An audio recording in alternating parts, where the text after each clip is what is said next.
Thanks for your time. We appreciate it. So this is the next step, right? Because the DA has complained about this slow pace for some time. What are you hoping to achieve through the HRC?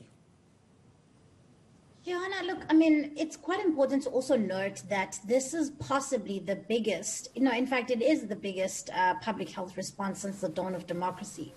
And the Human Rights Commission is essentially best placed, in our view, to really be the one that is probing something like this, because Section 27, which is a progressive realization of healthcare in South Africa, is being hampered by government's own actions and inactions in some instances.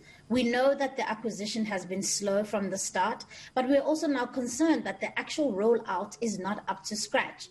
And so while we have done our bit in terms of, exploring legal action, we think that this is something that the Human Rights Commission should also be concerning itself with.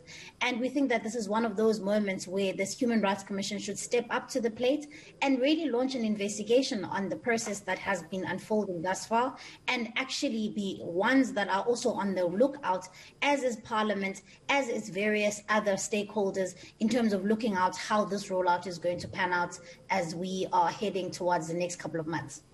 So, Siviwe, you point out in your press release that government has, of course, blamed the manufacturers when it comes to securing these vaccines in time, and they will likely use that argument at the HRC. Absolutely. And I mean, I think, look, the reality here, Sean, is that nobody is trying to essentially say there have been no challenges. Every single country has struggled in terms of acquiring vaccines and in being able to pay and bring those and roll them out. However, here's the key difference where South Africa is concerned. Other countries that are of the same socioeconomic status as South Africa have started rolling out their vaccines and rolling out in the hundreds of thousands to their population. Somehow in South Africa, we keep being made to be celebrating milestones such as signing a contract or being able to secure vaccines, when in actual fact, we should be holding government to account on the actual rollout. As you'll recall, we are still very much in the trial phase of this vaccine rollout, and that we are still yet to see a mass vaccination rollout program. Now, this is just beyond the challenges or the global challenges that government is facing. This is now speaks to the sheer tardiness of government strategy when this is concerned. And our view is that this Human Rights Commission needs to launch an investigation, and it can make findings that are binding. And the Human Rights Commission needs to find its teeth, which have been given to it by the Constitution. And we're hoping that they will really take on this matter with the urgency that it deserves. Yeah, and just in terms of what the president said last week, right, he was still confident that we will continue to or meet our targets when it comes to the vaccine rollout that were set. But we've spoken to experts who say, as it stands, it looks very unlikely. Through this HRC probe, are you hoping that this will give government a little kick to move things along, or are they just going to defend their position because of the global factors involved here? Look, our view is that we need to be making sure that Parliament, institutions such as the HRC are all singing from the same tune, which is holding government to account to its own targets. We know that the targets have now been readjusted. The Minister of Health and his deputy have both come to Parliament and said that the 40 million South Africans target by year end is unlikely. And what we know by that is the fact that we've already seen that the target of vaccinating 1.2 million healthcare workers alone has already been delayed. And we are only seeing 269,000, just over 269,000 healthcare workers having been vaccinated thus far. And that is why we're calling it criminally slow, because surely in any other country, in any other context, a government that has failed in this spectacular fashion would have been essentially falling on its sword.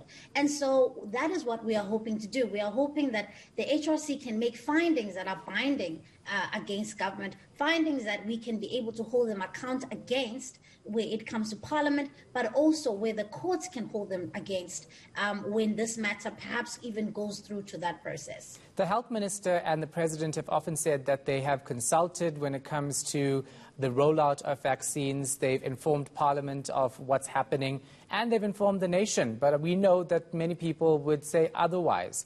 What's that process been for you as a Member of Parliament and the Democratic Alliance? Look, I mean, you know, we can have briefings and family meetings, as South Africans like to call them. But the reality is that we need to start to seeing results. And what has been starting to be a worrying trend for me in particular, having been listening to the minister in committee meetings in Parliament, is where there seems to be almost having been a despondency, where the minister is simply saying, well, we can't get the vaccines fast enough, and we'll get them when we get them. We'll get them in the second half of the year. We'll get them by the end of the month.